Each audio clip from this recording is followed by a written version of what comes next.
Hello, I'm Bob the Bookerer and welcome to my channel. And today I'm going to be talking about The Bee Sting by Paul Murray. And just as a sort of word of warning from the beginning here, there will be a spoiler-free section at the beginning here where I just sort of talk more broadly about the book, sort of things that you would know from the synopsis or from whatever else, and then after that I'll go a little bit more into spoilers, but there will be a sort of curtain between the two, so you should be able to know. But anyway, let's get on talking about the book. So the core idea behind Paul Murray's The Bee Sting is there is a family who are sort of living sort of fairly decent-ish, fairly standard life in Ireland. They're in a small town. They're just sort of living a good life. There's a family business in a garage, I never know how I say that, repair shop for friends across the pond. And this place is sort of doing well, moderately well. They've kind of got a good amount of money coming in. The financial crash happens and a few other things go horribly wrong in their lives. And suddenly things change quite drastically for them. And on the surface, that sounds like a fairly standard narrative, right? That's kind of a tale as old as time, or a tale as old as 2008. And it sounds like we've heard this. But I think what really elevates this book that little bit more above that is the way it handles the intersecting narratives of what that looks like. So it takes this idea of a sort of financial crash and of a series of bad events happening, including some moments of bad luck. So the titular bee sting happening as they are driving to their wedding day. So Imelda, the wife, is driving on the way to get married. A bee gets under her veil, and she is stung, and therefore she sort of sees the day as sort of being unlucky, but also doesn't really want to show her face, on which more later. And this book takes these sort of narratives of a sort of family. So we've got Dickie, the husband, we've got Cass and Elaine, so one of them being part of the family, the other one kind of a kind of connected best friend. We've got PJ, the sort of a young boy. We've got a few other sort of floating characters, and we've got Imelda, who I find fascinating. And they all come together in this sort of tense set of circumstances. Dickie feels like he's not being a good father because he's spending all of his time at the business, and the business which is now not making money. So he is sort of feeling like he's failed. You know, he's not the breadwinner that he's supposed to be. Imelda is caught up with so many kind of conflicting feelings around various things in the family, feeling that things aren't coming together as she wanted, feeling like she's not achieved her potential. So many things. PJ is spending more and more time online, talking to people on a sort of online system. He's sort of also caught up in the financial element of things, because suddenly the fact that his father owes somebody money means that that person wants to come and beat him up in school. We have Cass and Elaine. I always get them the wrong way around. One of which is the daughter. Cass is the daughter. There we go. Cass is the daughter, and her best friend Elaine, and they grow up basically together, almost like sisters / potential, well, best friends / potential love interest or whatever. There's a kind of a very blurred line between how they see themselves in relation to each other. And all of them exist in this sort of slightly bombastic world. And again, sounds like a sort of typical family drama. It sounds like a sort of soap opera kind of thing. And it has elements of that. But I think the thing that for me is so exceptional about this book is the way that it just keeps elevating and ramping up the tension in this whole story, and it finds new depths, I think, in the various ways of talking about these families. It's really hard to do a lot of this without completely going into spoilers, but bear with me, just a couple of minutes and then I'll go into spoilers. What this book then does is I was basically, from kind of the first few pages, I was really captured by the voice of this book. I think it has a really propulsive way of telling a story. It's a very lots of sort of interiority of characters having really interesting thoughts and being told in really interesting ways, which I already thought were incredible. And I think going into this book, I'd heard a few people talk about the fact that this book ends in a sort of a twist or a reveal or a kind of big tense moment. I don't think I was actually prepared for what this book does. At about From about page 400, I really sort of, there was a plot point that was introduced that I found absolutely captivating and was I thought was so beautifully told and really cleverly rendered.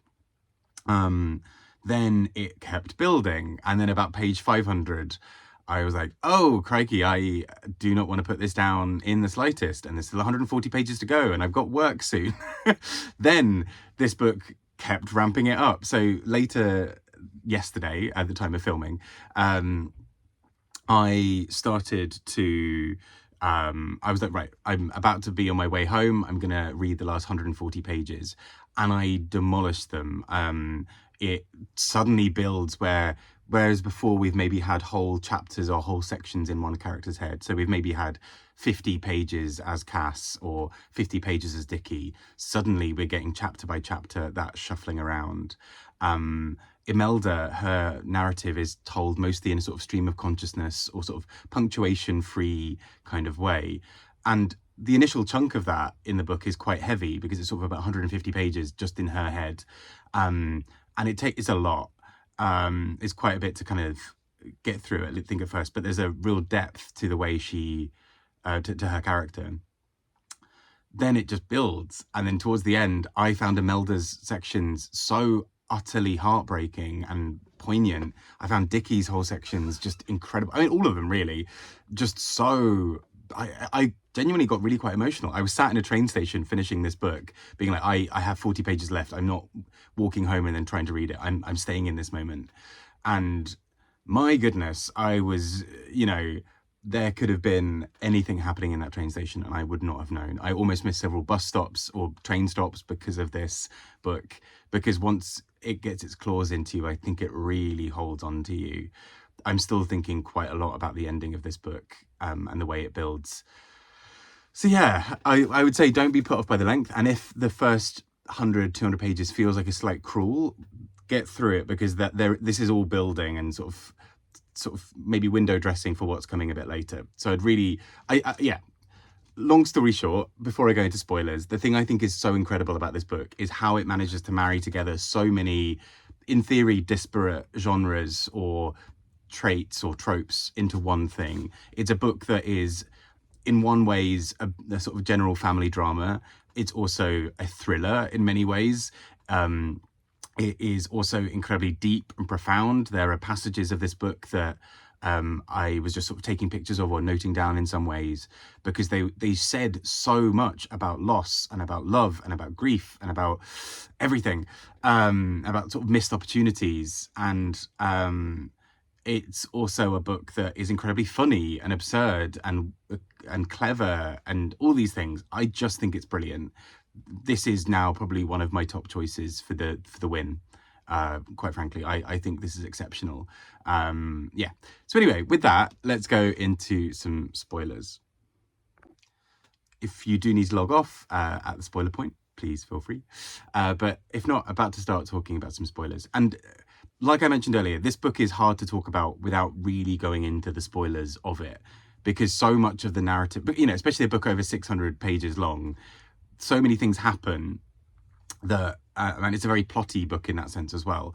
And although there are kind of probably a fair few coincidences in the book, someone's about to do something, then someone calls, or someone's thinking about something and then something else happens, I am willing to overlook it because of the way the book does it.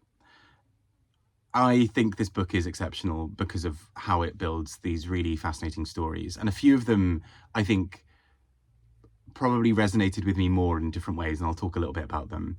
So firstly, Dickie. He is this father trying to hold things together. The more we learn about his past, the more we learn that he, at one point when he was at at university in Dublin, started to... he had a couple of interactions with men, let's say. He slept with a few men. He sort of fell in love with one man in particular. And this whole part of him has sort of been suppressed in becoming who he is as a father. He has, again, these incredibly beautiful passages where he talks about, he has all these incredibly difficult thoughts, but he pushes them away because as dark as he may be feeling and as conflicted as he may be feeling, there's a child in front of him who just wants to laugh and giggle and read a book for the 400th time and all of these things. And that sort of melts his heart, and he's sort of back in the fold with it. I found his stories utterly heartbreaking and beautiful. I think they were so well done as well, so sensitively painted throughout this book. He, for example, in he is the victim of assault to some degree. He is, well, no, not to some degree. He is the victim of assault. The more I think about it, the incredibly dark point of this book. He is also somebody who has these really beautiful, tender moments. He becomes obsessive thinking about a former love of his. He is doing all of this whilst trying to hold it together as a family, and we suddenly realize that lots of the things that that we're sort of told at the beginning that make it look like a certain thing is happening comes from him. So what seems at first like the confusion from him in the book is actually his desire to hide things. We have him as well towards the end of the book trying to build this bunker, and the bunker feels like a recurring thing in this book, where the idea of building something where you can just go and hide and not be part of the world for a bit or ever again is an incredibly tempting prospect for so many of these characters. He's involved in doing that with his son a lot of the time, and his son kind of enjoys it, but it's also used as sort of like a spot where people have affairs, or where people go and have their first kiss, or their first, they have sex for the first time. All of these things seem to happen around this.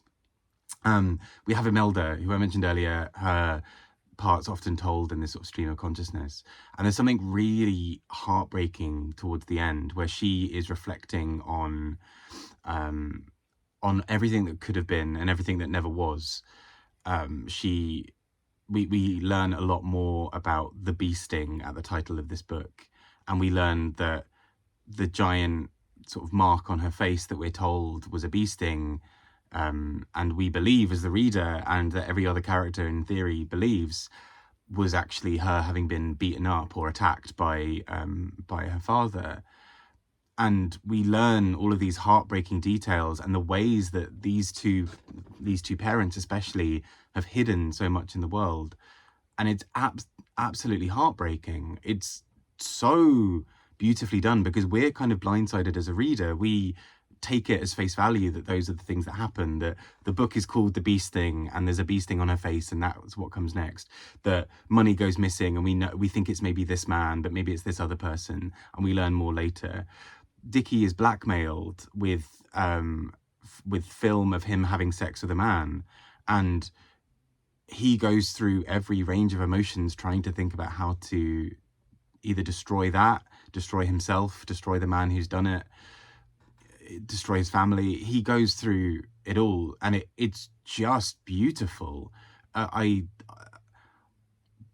For me, the way the book does such a deep character study into particularly Dickie, I think Imelda is fascinating in many, many ways, but Dickie's story really resonated with me. Maybe for me as a gay man, I don't know, but something about the way that he constantly is straddling responsibility and duty and shame and guilt and joy and utter darkness, and he is constantly lost in this world is staggering. I think it's so poignantly rendered in this book, and particularly in a book that is in other places so funny and so absurd, and yet he is there as this incredibly poignant figure. I think Cass is brilliant as well. We get a lot of her, especially at the beginning, and that she also, like her father, goes to Trinity and starts to really understand maybe a little bit more about who she is. She starts to think maybe the feelings she's maybe had before about loving women, and particularly about loving her best friend, seem to really come to the fore. And she doesn't realize that she and her father could have this conversation. She doesn't realize that there's this gulf between them that they could both be part of. They could both share this together. And again, this is another sort of missed opportunity of the book, that it doesn't these characters never are able to talk and share these things. They're never able to really go into it because in some ways everything else is more important. The house is on fire, you know, well, not literally in this book, but you know, the world is on fire. They are dealing with the financial crash. They're dealing with so many other things going wrong, and these cycles continue. And I just think it's stunning. There's so much more to say about PJ and about so many other characters. I could fill an hour easily talking about how much I love this book. One thing I will talk about though, just before we close up, appropriately right at the end, is the ending. At one point, this book, like I mentioned earlier, which has previously been sort of bigger chunks of characters, starts to kind of shorten and shorten until we have the last few pages, maybe last 20, 30 pages, are told almost like it almost looks like a play script in the sense that we've got, you know, like Dickie on the left and then his text. And these voices start to really overlap. I'd love to hear the audiobook for that reason alone. It's the overlapping voices start to become incredibly poignant and terrifying because this is where it's the most thrillery. We are at a last stand where it looks like Dickie is potentially going to kill someone, but actually we suddenly know that, almost like The Birthday Party by Laurent Mavigné, all of these characters are converging on this one spot, and soon somebody may well be shot. The book ends on the most audacious final line where essentially we don't know. It ends on a cliffhanger. And I think that is such a bold move for a 640 page book to not give a resolution. Because actually I think it would have been less satisfying. I think if the book had ended with a full resolution, I think it seals the story, it's closed, it's finished, it's done. Whereas I think the whole point of the book really is the missed opportunities, is the things that never were. And so it's fitting in some ways that the book ends on us never knowing exactly what happens, but we can imagine, and it's terrifying.